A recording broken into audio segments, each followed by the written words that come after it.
Welcome, everyone. Thank you for joining us today. My name is Morgan Taylor, and I'm the editor for the Houston Apartment Association's Abode magazine. I'm here today moderating with the host of the show, Gina Irwin, and our speaker today is Dr. Rowe. Really quick, just some housekeeping items. This is our very first expert exchange series, so please bear with us through any technical difficulties.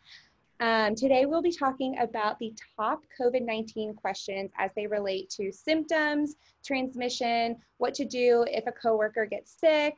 We'll kind of be going over some myths or debunking some commonly confused questions.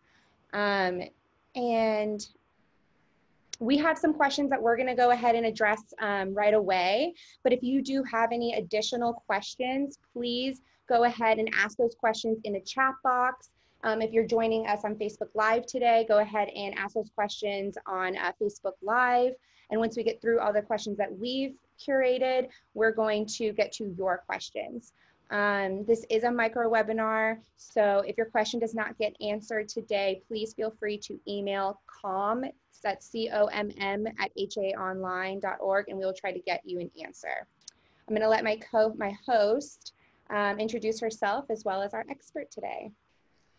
Thank you, Morgan. Hi, everyone. My name is Gina Irwin. I'm with GWR Management. Very excited to be kicking off the series with Dr. Tisha Rowe today. She owns RoweDocs. She is a board-certified family physician and an HAA member. We're glad to have you with us, Dr. Rowe. Welcome. Awesome. Thank you. It's a great opportunity to be able to share, and I hope that this is something that members find very useful, because I know with everything reopening, there are a lot of new questions about COVID. Well, let's kick it off. Question number one.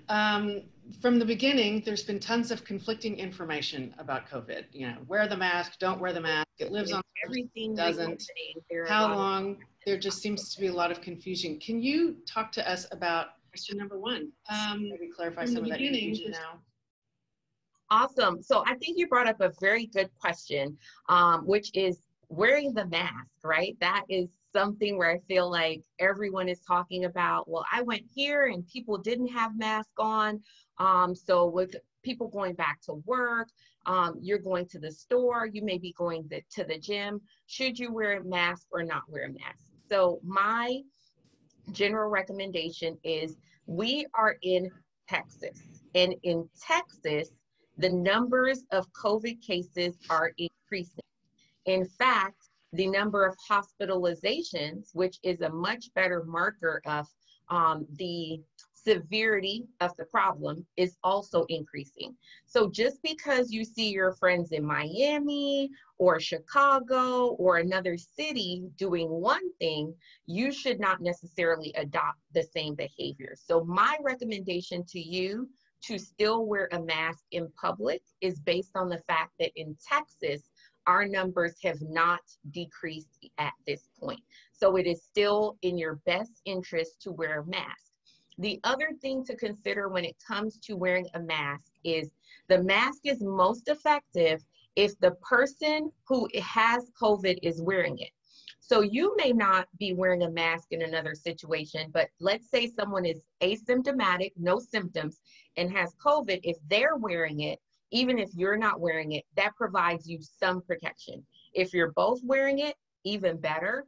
But in a situation, for instance, I was doing a community service event and I did not have on my mask in the picture, but I was with my medical assistant and she had on a mask, which means she's the higher risk. If she were to cough, that would not come to me at that moment. So I always live by the statement, progress, not perfection.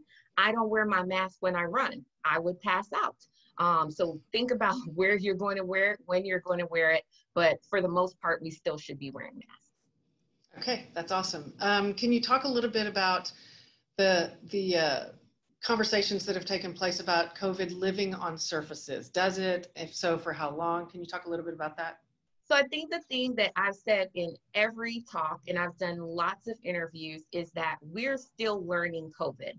And I try not to make any statements that I don't have the research to back up. For instance, I did a radio interview and I had just read online that COVID could live on surfaces 9 days. And someone said, oh, well, I saw 4 days. And I said, well, I can't tell you if your answer is right or mine is right, but I always err on the side of caution. So if one article says 9 and one says 4, and we don't know which one is valid, go with the one with the larger number, because the truth of the matter is the research is still being done, right? We're so busy trying to fight COVID, there's not necessarily someone at every point in the day in a lab saying, okay, well, let's test it again and see if it goes for 6 days now. Let's test it again and see if it goes for 7 days. Viruses, by their very nature, can change, right? Take other viruses we're more familiar with, like HIV. They can create superbugs. People who take medication, the virus changes to trick the medication. So we don't know how COVID is going to change. Maybe it will change and have a strain that lasts 2 weeks, where I saw an article that said 4 days. I tell you 4 days, and you're going based on that. So I would just say, be safe. I've seen 9 days, but honestly, it could be longer. It could be less. Clean every surface, and then you know you've gotten rid of it. That's your best. Makes sense. That makes sense. Okay, thanks. So symptoms, I think everybody seems to be pretty clear about the symptoms. It's talked about a lot, but can you just kind of reiterate the symptoms? And also there seems to be a continuing question. Are you only contagious if you have fever? Fever seems to be the big hot spot right now. Awesome. So first I'll start with the symptoms. The main symptoms that we're seeing are, I will say, flu-like symptoms. We know that COVID is not the flu, but when you think about that, cough, fever, general feeling very tired, those are some of the initial symptoms that you may see. Shortness of breath, not to be confused with, a coughing spell and then suddenly you feel winded. Shortness of breath usually is you're sitting there and you're like, I can't breathe. I'm just here and I cannot get enough air into my lungs. Those are some symptoms. A very specific symptom we've seen over and over again is loss of taste or loss of smell. We also know that people can get stomach symptoms, so diarrhea, nausea, vomiting, headache seems to be a very common symptom. And in children, we're seeing completely different symptoms. Very low likelihood of a child getting it, but if they do get it, they can have symptoms of a stroke because they are actually presenting with a stroke. So stroke symptoms are, face drooping, like Bell's palsy, for those who are familiar with that disease, blurry vision, weakness in a limb, arm or leg, dizziness. So it's safe to say, COVID has a very broad presentation and sometimes no presentation, and having no symptoms, still you can pass it on to someone else who may then have symptoms. So I think that those kind of sum up the symptoms. Okay, that's helpful. And as tests become more available, I think people get curious, have I had it, have I not? Should people be getting tested whether they're sick or not or otherwise? So I think that I'll be honest, I don't think there's a right or wrong answer, because the truth of the matter is, in my opinion, knowledge is power, right? So, and I've had these Facebook conversations and debates that one person may say, well, what is the point of knowing that I ever had it if I'm not sick anymore? We are trying to learn more about the disease. So my mother was hospitalized with COVID, and then my sister and my mother's partner both got tested. They both had it and had no symptoms. If they had the attitude, what is the point of me getting tested if not, I can do nothing about it, we would never know how she had gotten it. And maybe if now 3 or 4 people they know end up getting hospitalized, they can know I was a vector. But if the people who are asymptomatic and maybe had it in the past or never tested, then we'll never figure out the transmission pattern. So from an individual basis, I don't think the antibody test, the test that tells you, did I have it in the past, is that helpful. But I do think it's very helpful on a community level, especially for employers, because what I find is we're constantly behind the disease. Okay, this person has it, now let's test everyone. Well, what if instead you had tested everyone and maybe that person who had antibodies had it a week ago and you give them another week off work, maybe you spare them spreading it to everyone else in the office.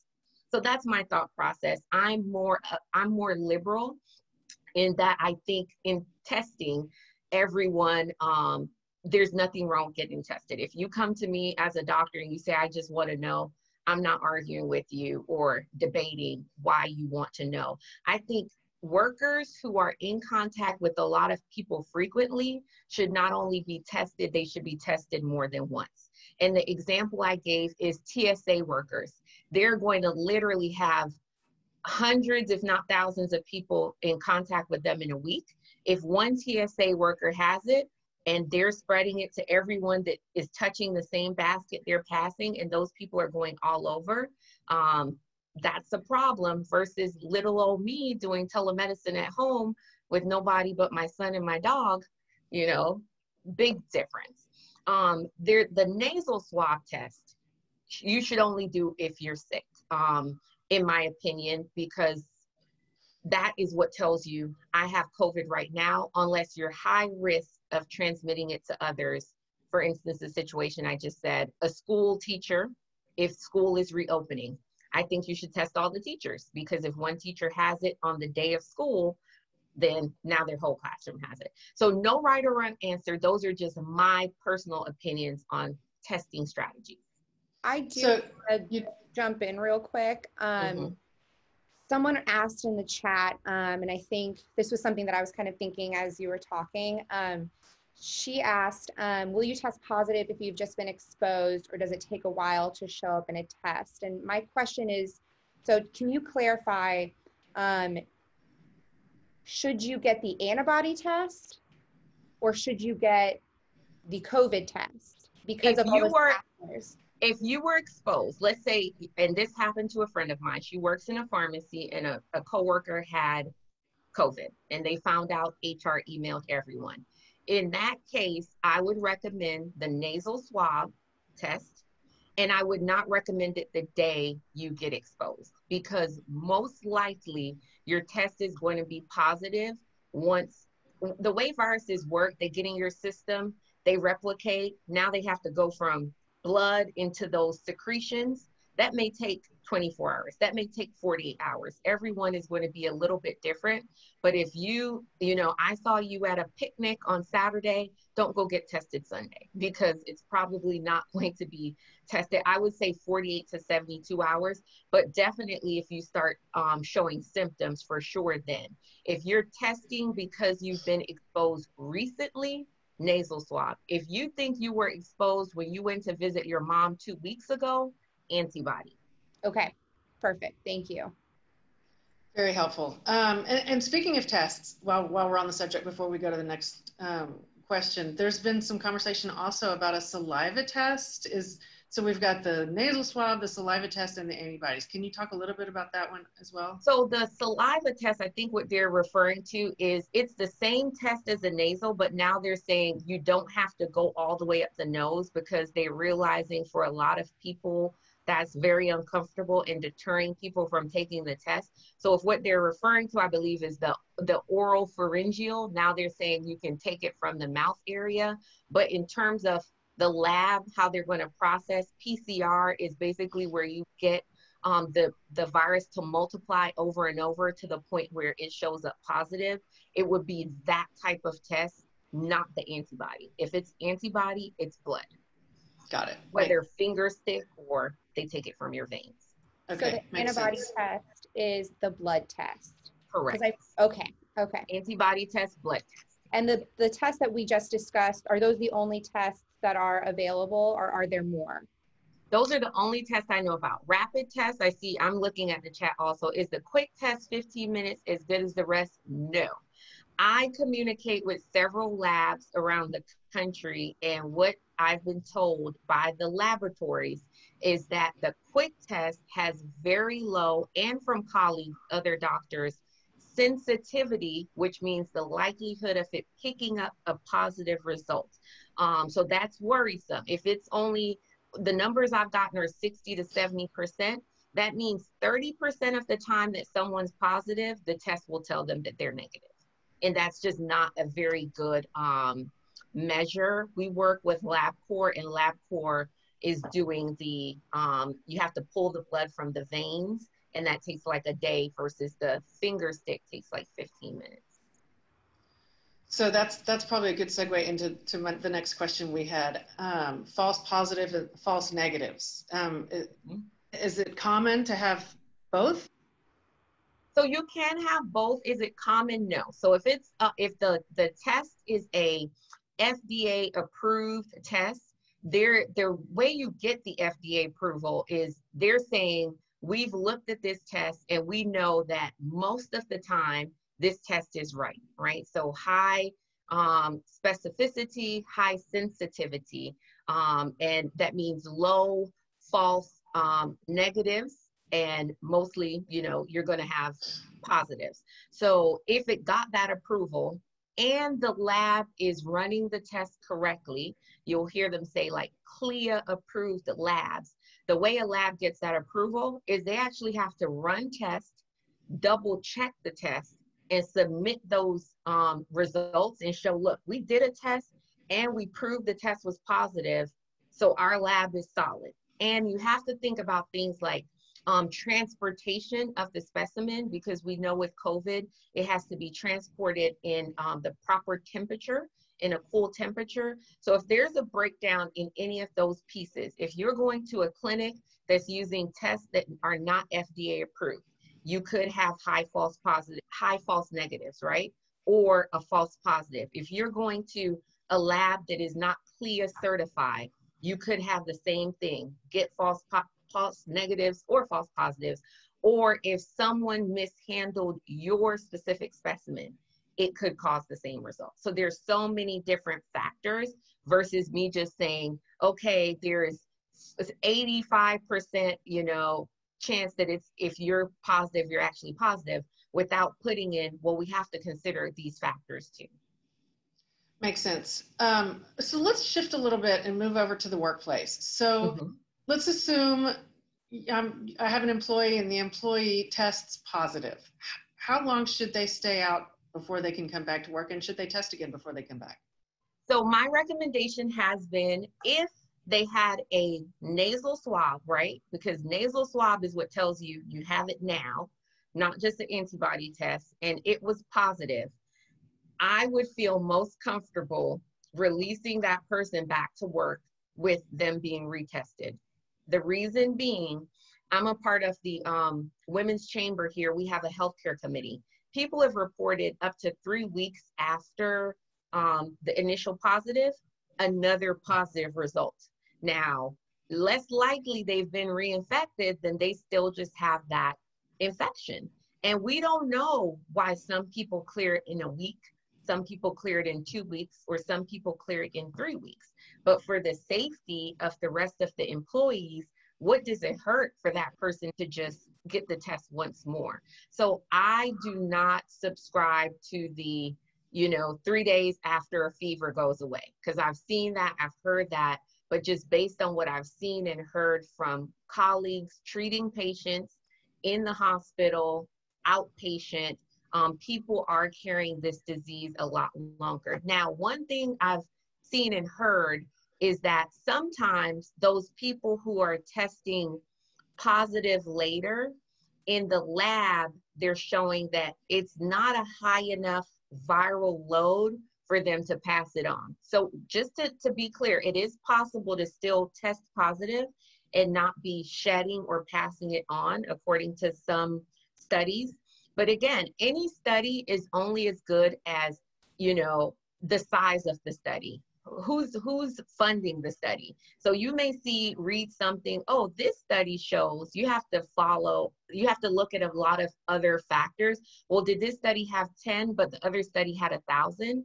Then the study with 1,000 people means a lot more than the one with 10. But my recommendation for employers, if your employee has tested positive, send them to see a doctor. After their symptoms have resolved, they should be retested before returning to work. Got it. So let's talk about people trying to get back to the gyms. You know, everybody teases now because we've put on the COVID-15, if you will. Everybody's, you know, trying to be mindful about trying to get fit again. What can everybody do to stay safe as they try to transition back to the gym and try to put their fitness back on track? Okay, so I'm a health nut, so I'm totally sympathetic to the gym rats who just cannot wait to get back in. I'm not doing it, but I understand you guys, okay? This is my recommendation. Enter at your own risk, okay? In any gym, you do not have your personal weight bench. This is a weight bench that you don't know who else will use. Bring your own Cavi wipes. If you can get the professional grade from Amazon, when I say Cavi wipes, that's what we use in the hospitals versus just your little Target Clorox. Get that professional grade, throw it in your gym bag, wipe down the machine before you use the machine. Now whatever is on the machine is on your hand. Wash your hand, then hit that machine. That is how we go about it, and wear a mask the whole time. Because when we work out, we sweat. Sweat is a bodily fluid. It's not the primary mode of transmission of COVID, but now you're literally about to sit on someone else's bodily fluids if you didn't clean it off. I just think that thankfully gyms have been so forward thinking in videos and all of these things is limit the amount of times you go. If you normally would go 6 days a week, cut down to 3. The other 3, go for a run in the park. Don't do hot yoga, right? The steam is going to post everyone's fluids all around. I would go nuts. There's no way I could enter that room and see that steam just foaming, COVID everywhere. And then do not go at the end of the day, right? It's just little things that are common sense, but we don't think about. If you go at 9 p.m., everyone has used the machines all day. If you go at 5 a.m., less people have been on that machine, and more than likely the gym cleaned it overnight. So if you've never been a morning person, now is the time to be a morning person. I love it. Thank you. Okay, last question, and we'll turn it over to the questions that might be popping up on Facebook. Last question. There's been some news about COVID and how it's presenting in kids, similar to like Kawasaki disease. Can you talk a little bit about that? So we're very fortunate in my group. We have a lot of pediatricians, and we've probably done about 2 or 3 talks with pediatricians talking about presentation of COVID in children. And we've seen everything from kids presenting like meningitis. Meningitis is extremely rare, you know, but it is a complication of COVID. So that could be a stiff neck and a fever, right? I already mentioned kids presenting with a stroke. As a parent, I would say have a very low barrier for taking your child to the pediatrician. And you don't have to physically go in. This would be a great time to do telemedicine. This is not where you want to use WebMD. This is not when you want to use mommy instinct, right? Because we're great at that. I know what this is. We need to like put all of that on pause and just say, you know, we don't know. And if your kid says, I don't feel well, to me, that's enough, right? Talk to their pediatrician, find out, does it make sense for them to get tested? But I don't want parents to get so caught up in knowing what to look for that they miss out on the common things. So it's your child, your most precious gift. Assume it can be anything. If they're not feeling good, and the thing I've always said with kids is that they may not tell you they don't feel well, but pay attention. Are they eating well? Are they using the bathroom normally? Things like that that they may not be able to express can be just as much of a red flag as mommy, my head hurts, mommy, my tummy hurts, mommy, my neck hurts, or coughing. I hope that helps. Yes, that helps a lot. Thank you. Okay, Morgan, I guess we'll turn it over and see what kind of questions we have out there. Yeah, so there is one question that popped up, but before I get to that question, you kind of talked about it with children, and I just wanted to, something that popped in my head, you know, in the beginning you saw testing sites all over Houston. And so my question is today, it seems like you're of the opinion of like, you know, get tested. It's better to be safe than sorry. Where can people go get tested? Can they go to their GP? Do they have to go to the hospital? Yep. Great question. In the beginning, I was frustrated as a physician because unless I would go into the office to swab the patient myself, we just could not find anywhere that would test their patient. I've personally spoken to LabCorp, and what they say is that anyone who wants the antibody, right? So the I just want to know test, if you have no symptoms, you can get it done at a LabCorp, meaning you go straight to the lab, they draw your blood, send results to your doctor. You will need a lab test ordered. Now, if your physician is willing to order that for you, you can just go, but your doctor may require you to come in. I don't require patients to come in, so if you just want to get the test, it's something we can do for you at RoweDocs, and you can just go back to your doctor for everything else. But if you want the nasal swab, then you will need to go to your doctor. Or I know CVS is now doing drive-through testing. We, RoweDocs, have been doing on-site, like going out to community places, to places of business who say, you know, we want everyone in our business tested. If it's at least 10 people, then we'll come to your business and swab everyone for you and send the results. And that can go through insurance, just like any other doctor's visit. So those are a couple ways. I do think the city of Houston is still doing testing. I don't keep track of where their sites are, but if you don't have symptoms, my recommendation is avoid anything that requires you to sit in a room with a bunch of people just to get tested, because you may go without COVID and leave with COVID. So anything where it's appointment-based, drive-through, you know, where you're not, or come to your job is the easiest thing.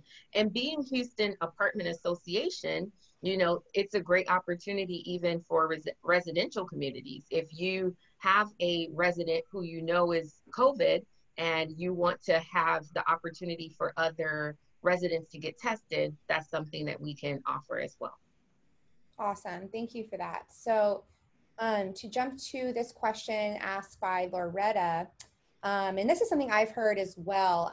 She's saying that she heard on the news this morning that you can get infected through your eyes. So, you know, we have our masks on, we have our gloves on, but can we still get, you know, that infection through our eyes? So I've gotten most of my information from the CDC. I've not specifically seen that on their website, but that doesn't mean it's not there. And to me, any opening is an opportunity for an infection to get into your body, right? As a healthcare worker, if someone's blood or mucus or anything gets into my eye, there's a whole protocol where I have to wash out my eye. I have to get my blood work drawn for the next year. Why? Because it's an opening. It's a mucous membrane. So it would not in any way surprise me if that's a way of transmission. It also is the reason we wear face shields, right? We're not wearing face shields to protect our mouth and nose. It's because it's an opening. So yes, I think it would be possible if someone coughs and it goes eye, nose, or mouth. I think that's very possible. I haven't seen the data to support it, but it doesn't surprise me at all. If that's so much of this is unknown.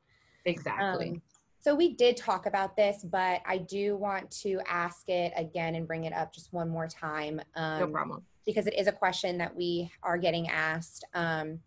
So properties are starting to reopen their amenities.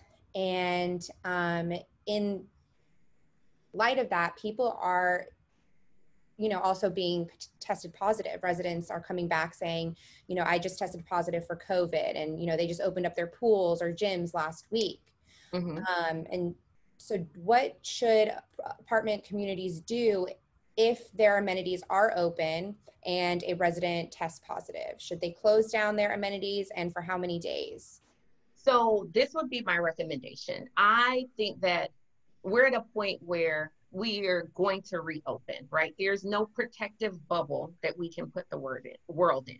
So if someone tests positive, close the amenity long enough to sterilize and a day later, right? So maybe 48 hours, that if you know the resident who tested positive tells you, I use the pool or I use the gym, then clean that area thoroughly, give it a day to breathe, reopen. But I think in everything with COVID, we have to be more proactive instead of reactive, right? So advising residents, having a list of testing centers that they can go to. So that way people aren't waiting until they go. Have maybe an electronic disclosure that you send out to all tenants saying, amenities are now reopened. By signing this, I am agreeing not to use these amenities if I have any of these symptoms: fever, cough, shortness of breath, or for 72 hours after I've seen a doctor. Not just after my symptoms go away, but after I've seen a doctor. I agree to notify the apartment complex if I have COVID and am using amenities. That way everyone's protected legally. And I think what it will do is it'll make people think before they act. Because if you don't put that in place, and now let's say someone is reckless and they know they have COVID, and I'm just going to go lay by the pool and, and something happens and 10 other people have it and it comes out, you know what, Bob did get tested for COVID. Then now there's some consequences for that. And each complex has to decide what that will be. But I think that unfortunately, we cannot assume that people will always do the right thing. So just to your initial question, I would just give it maybe 48 hours and clean, sterilize, make sure that everything is there. We just said earlier, it can live up to 9 days. So again, making tenants know you're entering at your own risk. If we're only closing this for 48 hours and it can live 9 days, you have a choice. Just because we reopened the pool doesn't mean you have to go to the pool. That is your choice. And that's how I think from a health perspective, I would approach it. Perfect. Thank you so much, Dr. No Rowe. problem. You've been able to answer really tough questions. And there were great questions too. Good. There's never, with this, it seems like there's really not, one perfect answer, but you've been able to shed a lot of light on all of the questions that we've had today. So, well, thank you. That's one thing we were taught in medical school. There's nothing wrong with saying, I don't know, and I'll find out. So whatever I don't know, I'm happy to research. But the thing is, there's so much that no one knows, and you can't even find the research.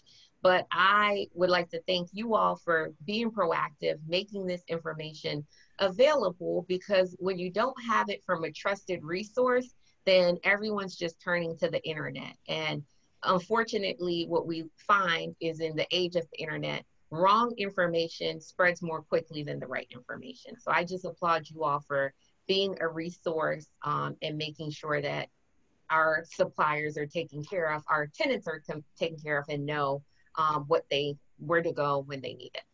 Thank you very much. Thank you. Yeah, thank you so much for joining us today. We appreciate it. Awesome. All right. Well, I guess that's it, guys. Thank you, everyone who joined us today on Facebook Live and on Zoom. We will see you next Tuesday at noon to talk about reopening fitness centers. All right. Okay. Thanks, guys. Bye. Thank you.